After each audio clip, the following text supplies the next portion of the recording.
Richard Sterling grabs the crystal water pitcher from the reception desk. Without warning, he lifts it high above Maya Davis's head. Ice-cold water cascades down her face, soaking through her $2,000 Armani suit. Every drop hits the Italian marble floors with a splash that echoes through the five-star lobby. The entire Manhattan Plaza Hotel falls silent. "You people don't belong in places like this," Sterling says, setting the empty pitcher down with a satisfied smirk. Maya doesn't flinch, doesn't scream. She reaches calmly for the tissue box on the marble counter. Water drips from her hair as she dabs her face. "Call your owner," she says quietly. "Now." Sterling laughs. "Lady, I am the management here." Maya glances at her Rolex. 14 minutes. If you're watching this, please subscribe and tell me where you're watching from, because in 14 minutes, this man's entire world is about to collapse. 30 minutes earlier, Maya Davis stands in front of her bedroom mirror. She adjusts the collar of her Armani blazer one final time. Today marks her 5th wedding anniversary with David. The surprise weekend at Manhattan Plaza was supposed to be perfect. Maya slides into the taxi outside their penthouse. "Manhattan Plaza Hotel, please." The driver glances in his rearview mirror. "That's some fancy place, miss." "Special occasion?" "Anniversary," Maya says, watching the city blur past her window. She doesn't mention that her husband just bought the entire hotel chain last month. Meanwhile, Richard Sterling paces behind the reception desk like a general inspecting troops. His perfectly pressed suit costs more than most people make in a month. But Sterling remembers growing up in a trailer park. He remembers food stamps and government cheese. Now he manages the most exclusive hotel in Manhattan, and he'll be damned if he lets it slip. "Listen up, people," Sterling announces to his staff. "We have standards here. This isn't some budget motel. I want you watching for anyone who doesn't fit our clientele." Jennifer Walsh nods eagerly from behind the concierge desk. "Of course, Mr. Sterling." Maintain the image. Emma Wilson keeps her head down at the front desk. She's heard this speech before. It always makes her stomach turn. "Exactly," Sterling continues. "One wrong guest and our reputation suffers. The board is watching everything I do. Security Chief Tony Anderson shifts uncomfortably by the elevator bank. Sir, as long as they can pay, Anderson, let me worry about who belongs here and who doesn't." The taxi pulls up to Manhattan Plaza's gleaming entrance. Maya steps out onto Fifth Avenue, her heels clicking against the sidewalk. The doorman in his gold-braided uniform opens the heavy glass doors. "Good afternoon, ma'am," he says with practiced politeness. Maya enters the lobby that took her breath away during the acquisition tour. Soaring ceilings, crystal chandeliers, marble imported from Italy, everything designed to make guests feel like royalty. From across the lobby, Sterling watches her approach the reception desk. His jaw tightens. Something about her doesn't fit his vision of Manhattan Plaza's typical guest. Emma Wilson looks up as Maya approaches. She recognizes the name immediately in the reservation system. Presidential Suite, 7 nights. The most expensive accommodation in the hotel. "Good afternoon, Ms. Davis," Emma says warmly. "Welcome to Manhattan Plaza. I have your reservation right here." Sterling materializes beside Emma like a shark sensing blood in the water. "I'll handle this," he says, snatching the tablet from Emma's hands. Emma steps back, confusion flickering across her face. "Ma'am," Sterling says, not bothering to look at Maya directly. "I think there's been some kind of mistake with this reservation." Maya maintains her composure. "I don't believe so." The confirmation number is P42891. Sterling's eyes narrow as he scrolls through the system. The reservation is legitimate. Payment confirmed. But something about this woman being in his hotel feels wrong to his gut. "Do you have identification?" he asks curtly. Maya produces her driver's license and Platinum American Express card. Both bear her name. Both are genuine. Sterling examines them like a detective studying evidence. Who made this reservation for you? I made it myself, Maya replies calmly. The presidential suite costs $8,000 per night, Sterling says, his voice dripping with skepticism. Are you certain you can afford this? Emma winces behind the counter. She's watched Sterling interrogate other guests before. It never ends well. The payment has already been processed, Maya says. Is there a problem? Sterling's face reddens. Years of suppressed anger bubble to the surface. Anger at his own past. Anger at people who remind him where he came from. Anger at anyone who threatens the world he's built. Ma'am, this establishment maintains certain standards, he says through gritted teeth. Perhaps you'd be more comfortable at one of the budget hotels downtown. The lobby begins to take notice. Other guests slow their conversations. Staff members glance over nervously. Maya's voice remains steady. I'd like to speak with your manager, please. Sterling's laugh is sharp and bitter. You're looking at him. General Manager Richard Sterling, and I'm telling you this isn't the right place for you. Jennifer Walsh appears at Sterling's shoulder like a loyal lieutenant. Is everything all right, Mr. Sterling? Everything's fine, Sterling says. We're just explaining to this lady that she might be happier elsewhere. Emma's hands shake as she pretends to organize papers. She wants to speak up, wants to tell Sterling he's wrong. But she needs this job. She has student loans and rent to pay. Maya checks her phone.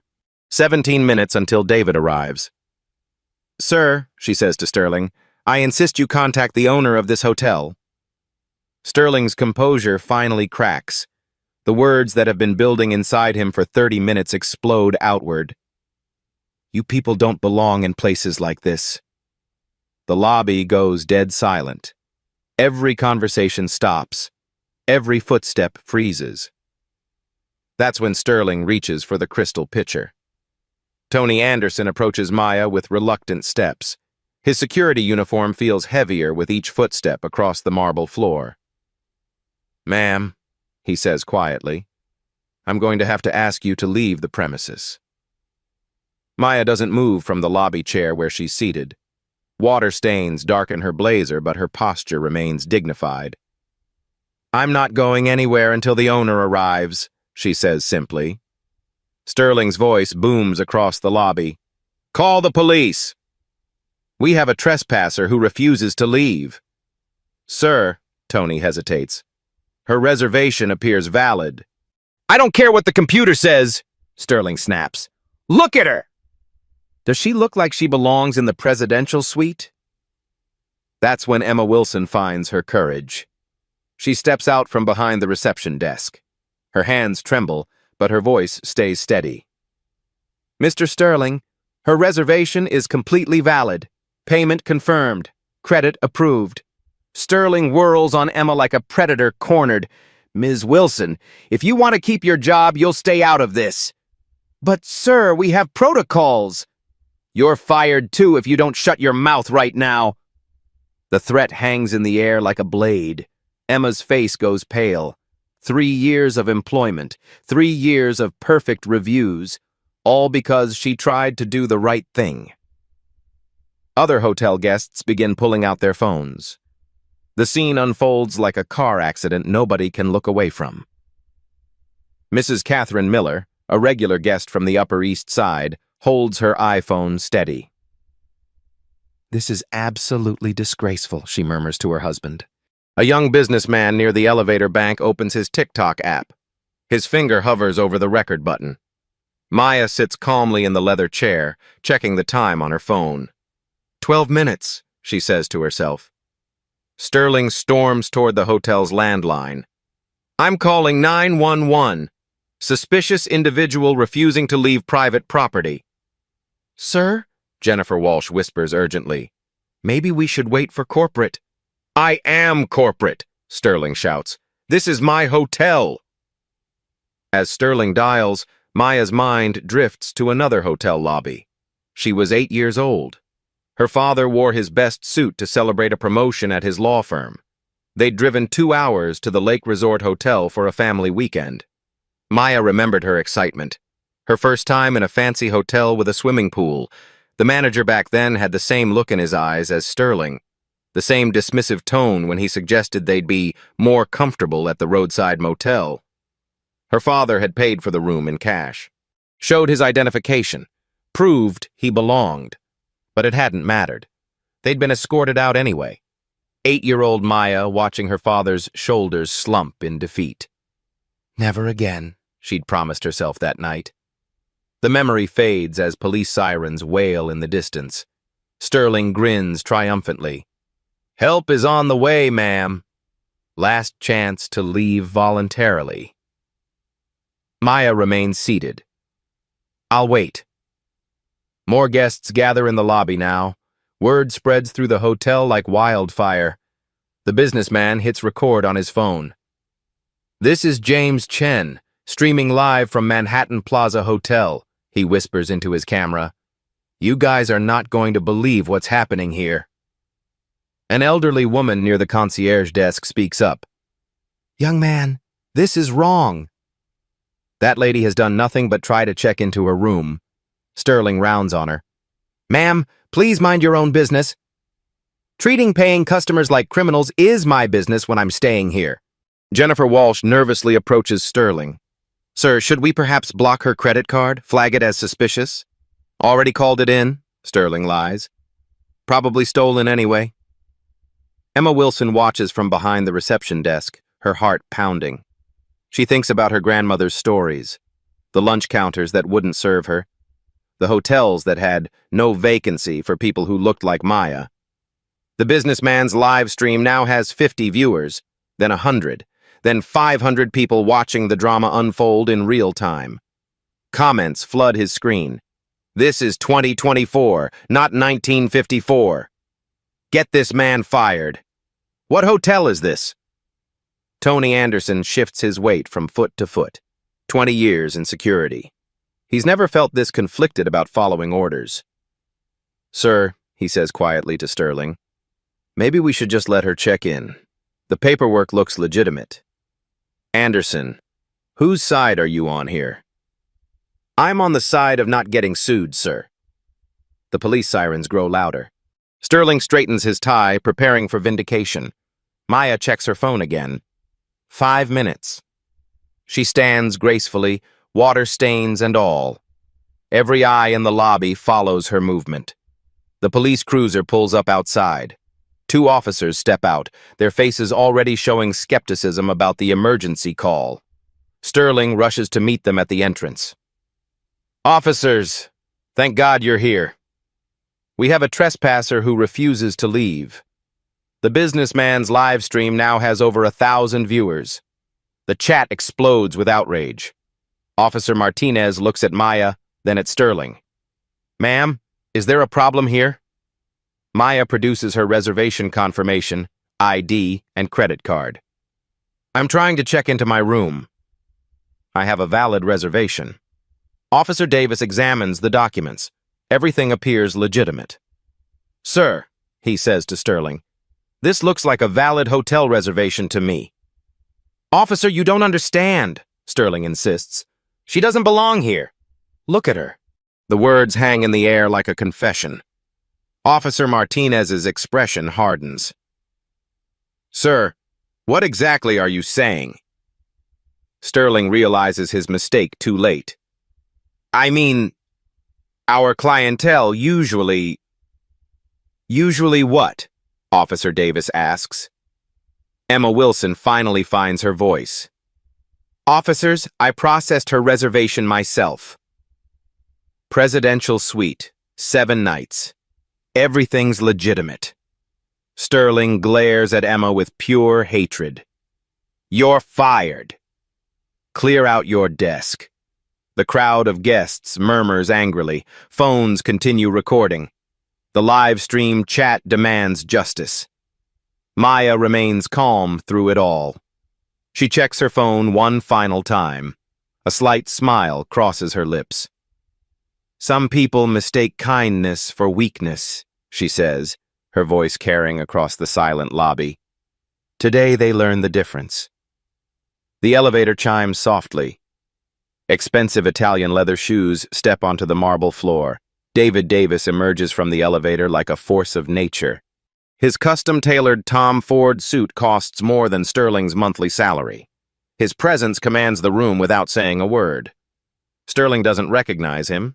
He's too focused on his perceived victory with the police. "Sir," Sterling calls out confidently, "we're handling a situation here. Everything's under control." David surveys the scene with the calculating gaze of a CEO. His wife sits calmly in a chair, her expensive suit stained with water. Hotel staff look terrified. Guests hold phones like weapons. Police officers stand confused in the middle of chaos. "Maya," David says quietly, "are you all right?" The simple question cuts through the lobby's tension like a knife. Sterling's brow furrows. "Sir, do you know this woman?" David moves to his wife's side, places a gentle hand on her shoulder.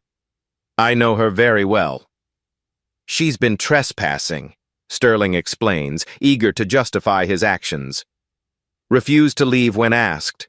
We had to call the police." Officer Martinez looks between David and Maya. Something about this man's authority makes him reconsider everything. "And you are?"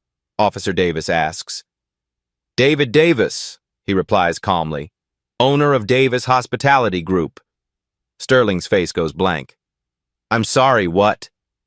"This hotel," David continues, his voice never rising above conversational tone, "along with 47 others in our chain." The color drains from Sterling's face like water down a drain.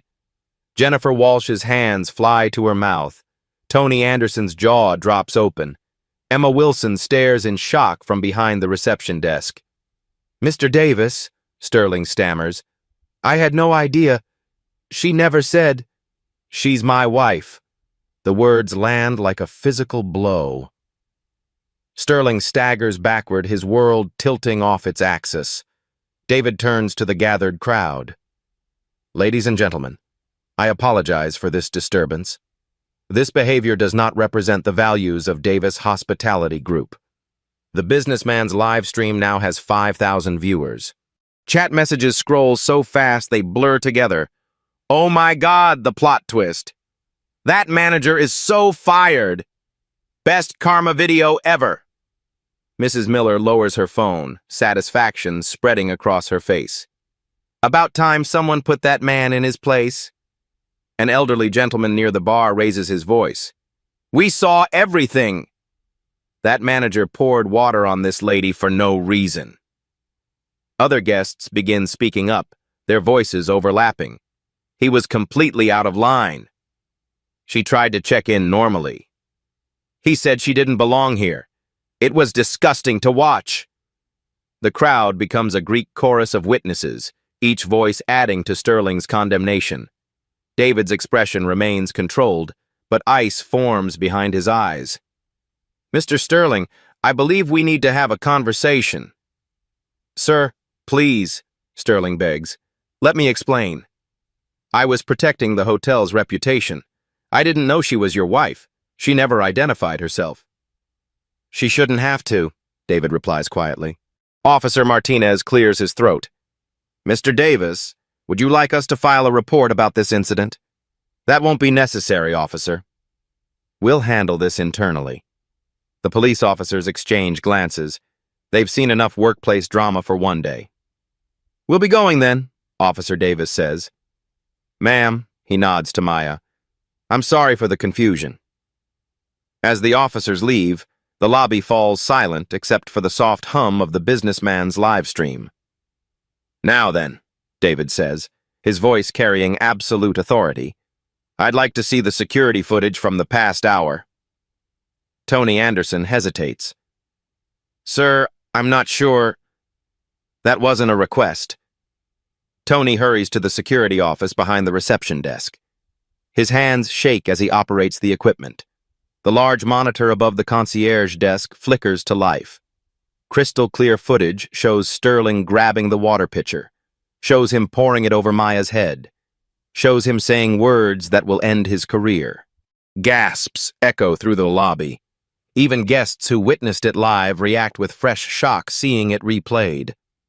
"Play it again," David says calmly. The footage repeats, Sterling pouring water on Maya, Sterling saying she doesn't belong, Sterling refusing to let her check into her own reservation.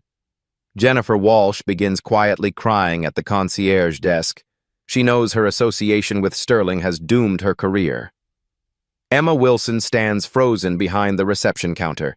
She defended Maya, but will that be enough to save her job? The businessman's live stream chat explodes. "Replay it again! Evidence! Sue them all! Justice time!" David turns to address the gathered crowd. "Ladies and gentlemen, what you've witnessed today is unacceptable. As the owner of this hotel, I take full responsibility." He pauses, letting his words sink in. "Effective immediately, there will be consequences." Sterling drops to his knees in the middle of the marble floor. "Mr. Davis, please, I have a mortgage." "Kids in college. I was just trying to maintain standards." "Whose standards?" David asks quietly. The question hangs in the air like a challenge. "Sir, I've worked hospitality for 20 years.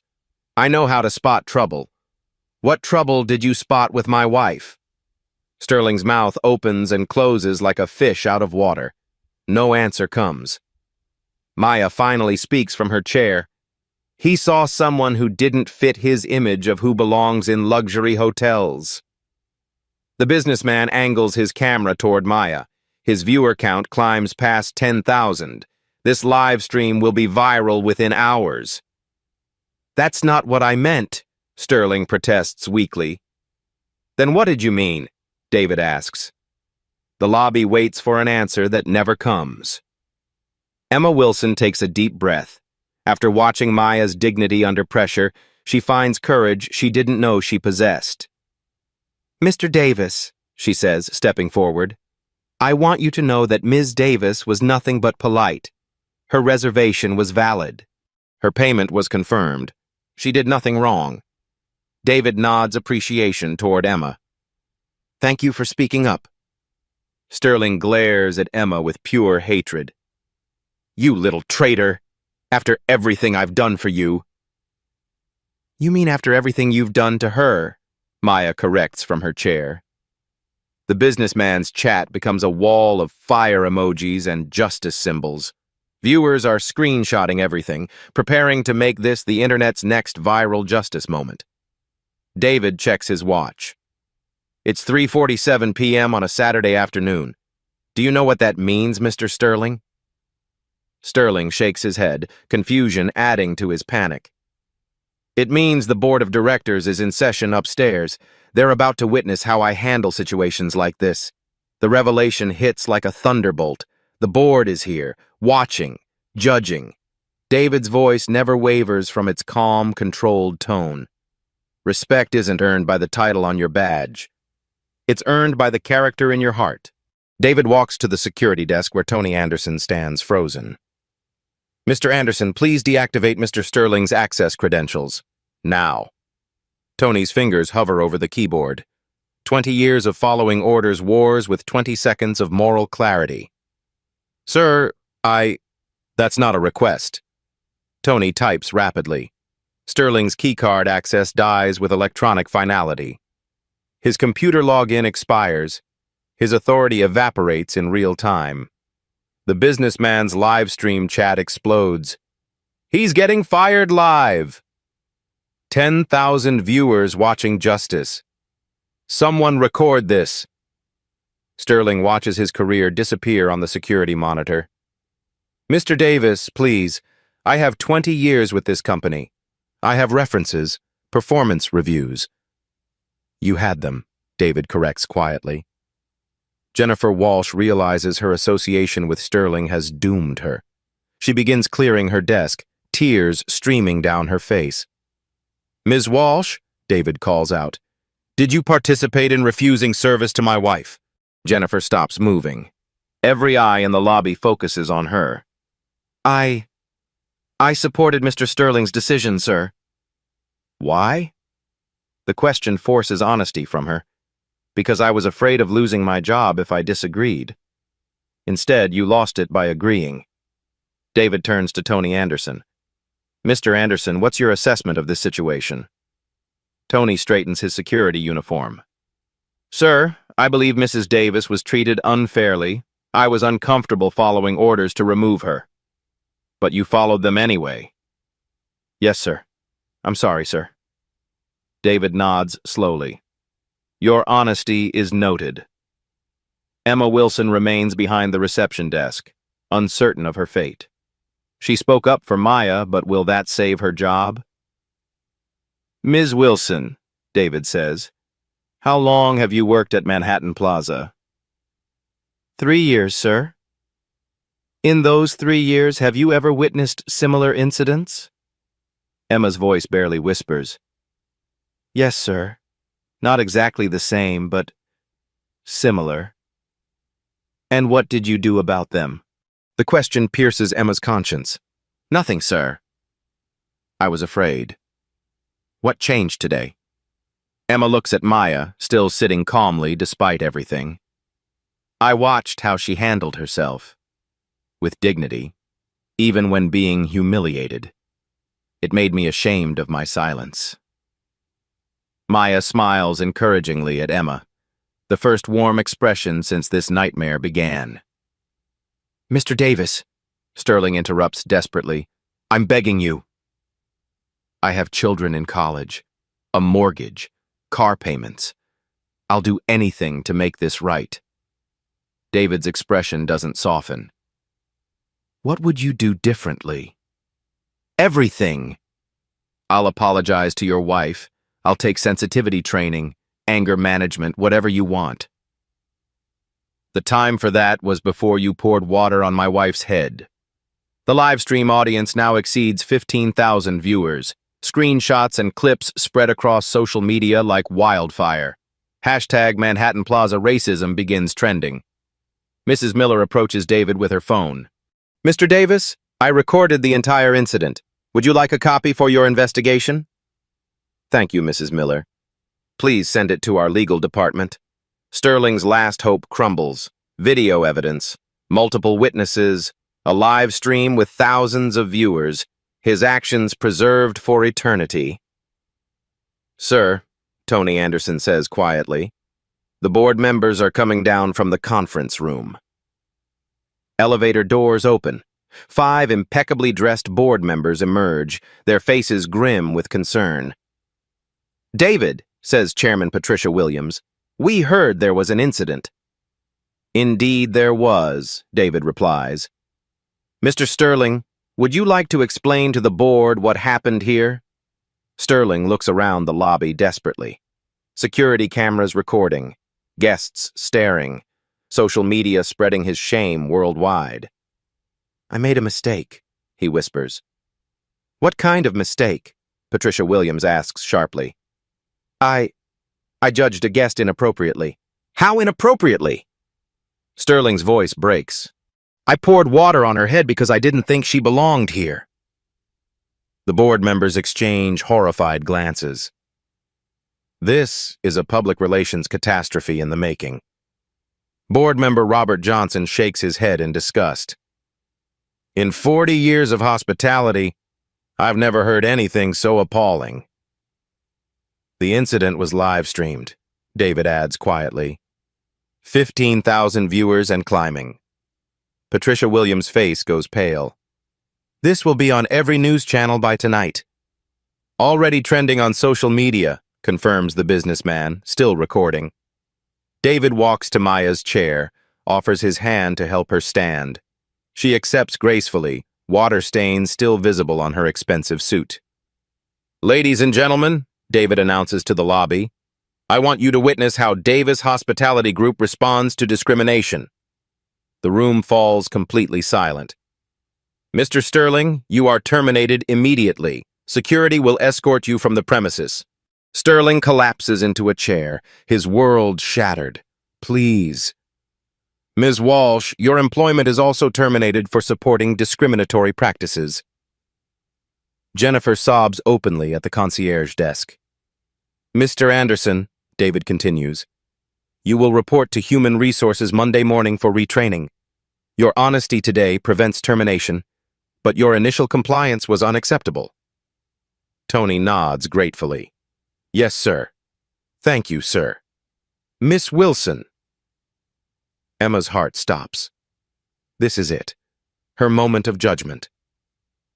Your defense of Mrs. Davis showed moral courage. How would you like to be general manager of Manhattan Plaza? The lobby erupts in surprised murmurs. Emma's jaw drops open. Sir, I don't understand. The position just became vacant. You demonstrated the leadership qualities we value. Character over compliance. Emma's eyes fill with tears.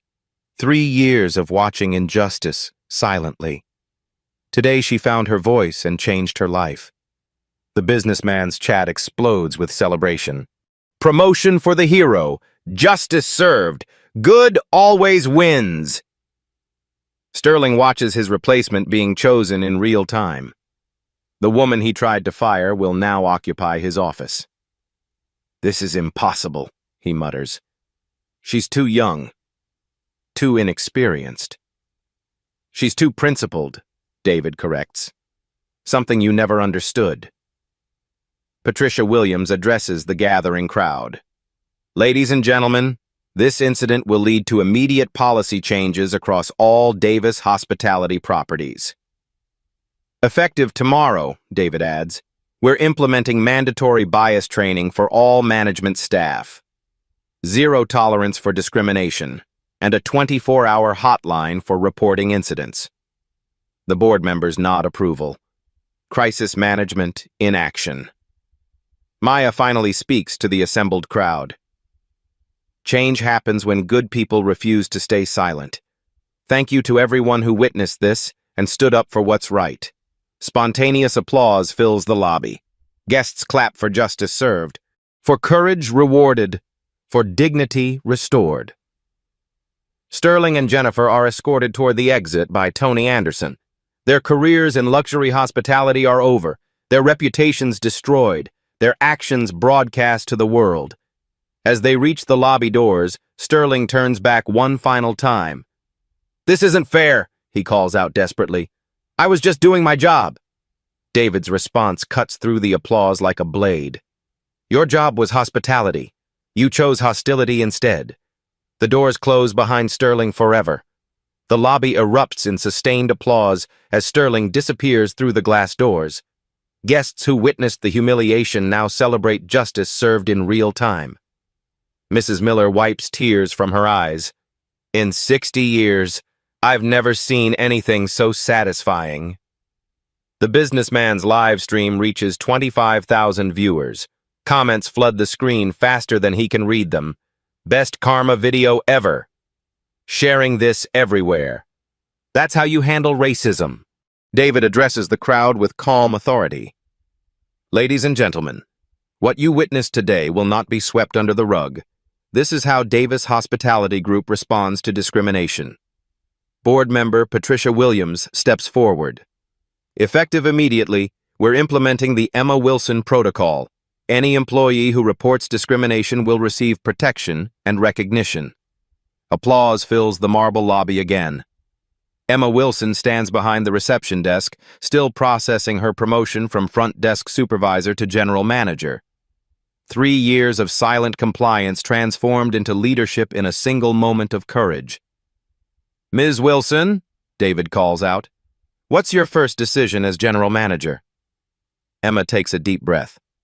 The weight of authority feels strange but empowering. Any staff member who supported Mr. Sterling's actions today will undergo immediate review, she announces. Anyone who remained silent when they could have spoken up will receive additional training. More applause. The guests approve of Emma's decisive leadership. David's mind drifts back to the phone call he received 18 months ago. The real estate broker had found the perfect acquisition target. Manhattan Plaza Hotel, struggling with declining occupancy and outdated management practices. The location is prime, the broker had explained, but the culture needs work. Staff turnover is high. guest complaints about service inconsistency.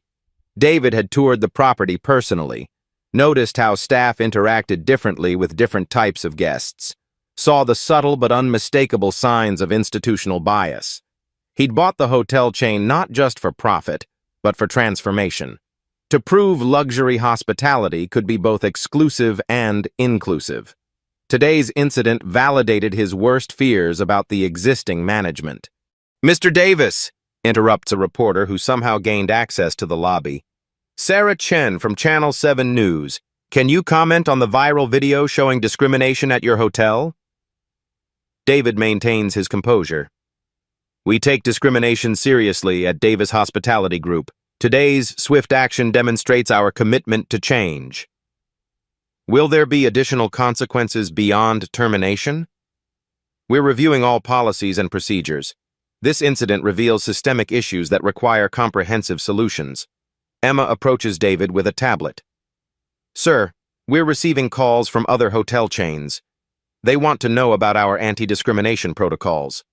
They'll learn about them when we publish our new standards next week," David replies. Tony Anderson returns from escorting Sterling out. His security uniform bears the weight of conflicted loyalty. "Mr. Davis," he says quietly, "I want to formally apologize for my actions today. I followed orders I knew were wrong." David studies Tony's face. 20 years of service, a clean record, a moment of moral failure followed by honest remorse.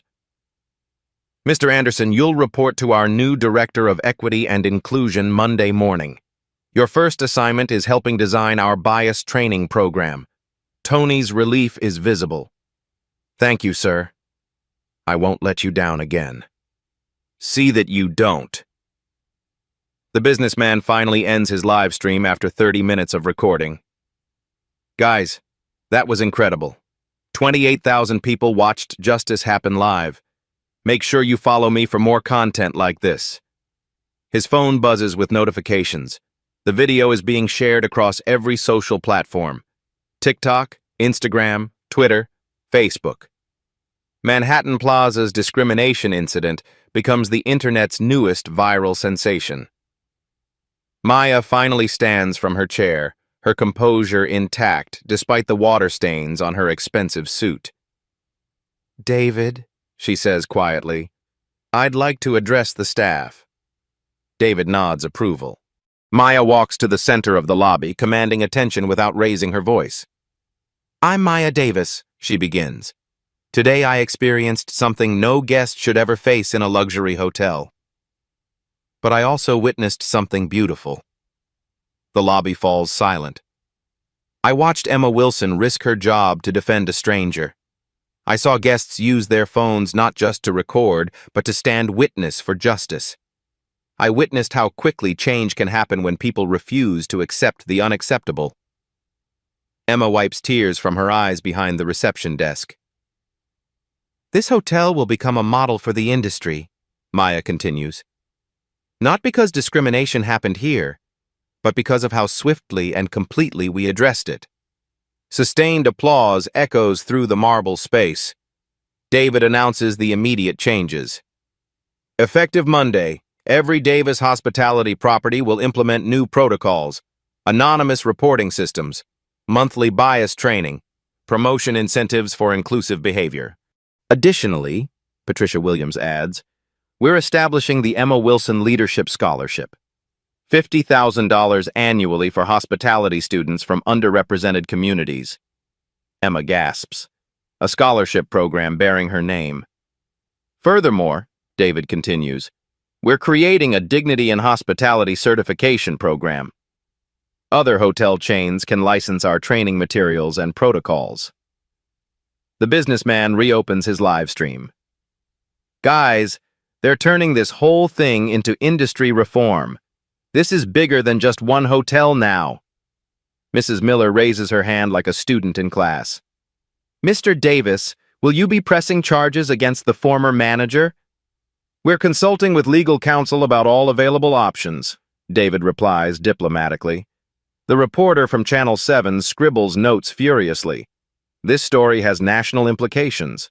discrimination in luxury hospitality, viral justice, corporate accountability in real time. One more thing, David announces. Every guest present during today's incident will receive a complimentary weekend stay at any Davis hospitality property. You stood up for what's right. We want to thank you properly. The crowd murmurs appreciation, justice, and rewards for moral courage. Emma approaches Maya with genuine warmth. Mrs. Davis, I want you to know that your grace under pressure inspired me to find my voice. Thank you. Maya embraces Emma gently. You had the voice all along. You just needed the right moment to use it. The two women represent different backgrounds but shared values, dignity, courage, the refusal to accept discrimination as normal. David checks his phone. News alerts are already appearing. Hotel manager fired after viral discrimination video. CEO witnesses wife's humiliation, takes immediate action. Manhattan Plaza becomes symbol of corporate accountability. Sir, Emma says, reservations are flooding in. People want to stay at the hotel that took a stand against discrimination. David smiles. Good PR often comes from doing the right thing. The reporter approaches for one final question. Mr. Davis, what message do you want to send to other business owners watching this story? David considers his words carefully. The entire hospitality industry is watching. Discrimination isn't just morally wrong, he says. It's bad business. Treat every customer with dignity, regardless of appearance or assumptions. Your employees, your reputation, and your bottom line will all benefit. The live stream chat celebrates wisdom. Business and morals can align. Other companies take notes. As the crowd begins to disperse, Maya takes David's arm. Ready for our anniversary weekend? David laughs. It's certainly been memorable so far. Emma approaches with Maya's keycard. Mrs. Davis, the presidential suite is ready whenever you are. Maya accepts the keycard with a smile. Thank you, Emma. I have a feeling this hotel is going to be very special under your leadership. 6 months later, Manhattan Plaza Hotel stands transformed. The same marble floors gleam under crystal chandeliers, but the atmosphere radiates genuine warmth instead of cold exclusivity. Emma Wilson adjusts her general manager nameplate one final time before the morning staff meeting. The transition from front desk supervisor to hotel leadership surprised everyone, including herself. Good morning, team, she addresses the assembled staff. I'm proud to announce we've achieved something remarkable. 0 discrimination complaints in 6 months. Not one. Applause fills the conference room. The same staff who once followed Sterling's divisive leadership now embrace Emma's inclusive approach. Tony Anderson raises his hand from the back row. Ma'am, our guest satisfaction scores are the highest in company history. 97% approval rating. Emma beams with pride. That's what happens when you treat every guest like family. The Emma Wilson Leadership Scholarship has already changed lives. 25 students from underrepresented communities now study hospitality management with full financial support. Applications pour in from across the country. Additionally, Emma continues, our Dignity in Hospitality certification program has been adopted by 43 hotel chains nationwide. We're literally changing the industry. The businessman who live-streamed Sterling's downfall now works as Davis Hospitality Group's social media consultant. His viral video has been viewed over 10 million times across all platforms. Maya Davis walks through the lobby where her humiliation occurred 6 months ago. Today, she's greeted with genuine respect by every staff member she encounters. Good afternoon, Mrs. Davis, calls Maria Santos, the new assistant manager. How was your business trip? Productive, thank you, Maya replies warmly. Is Emma available? She's in her office reviewing the quarterly reports. I'll let her know you're here. The same office where Sterling once plotted discrimination now serves as headquarters for hospitality reform. Emma has transformed the space with inclusive artwork and mission statements about dignity and respect. Maya! Emma rises from her desk with genuine enthusiasm. Perfect timing. I wanted to show you something. She produces a framed magazine cover, Hotel Management Today, featuring Emma's photograph with the headline, "The Manager Who Changed Everything." The article calls you the catalyst for an industry revolution, Emma explains. Your courage that day inspired thousands of hospitality workers to speak up about discrimination. Maya studies the magazine cover. We both found our voices that day. You just found yours louder. David enters Emma's office carrying a bottle of champagne. I hope I'm not interrupting. I wanted to personally deliver some good news. Emma and Maya look expectantly at David. The board voted unanimously. You're being promoted to regional manager, Emma. You'll oversee 15 properties across the Northeast. Emma's hands fly to her mouth. Regional manager, 15 hotels, thousands of employees under her leadership. Sir, I don't know what to say. Say you'll continue the transformation we started here. Tony Anderson appears in the doorway. Excuse me, but there's someone here to see you all.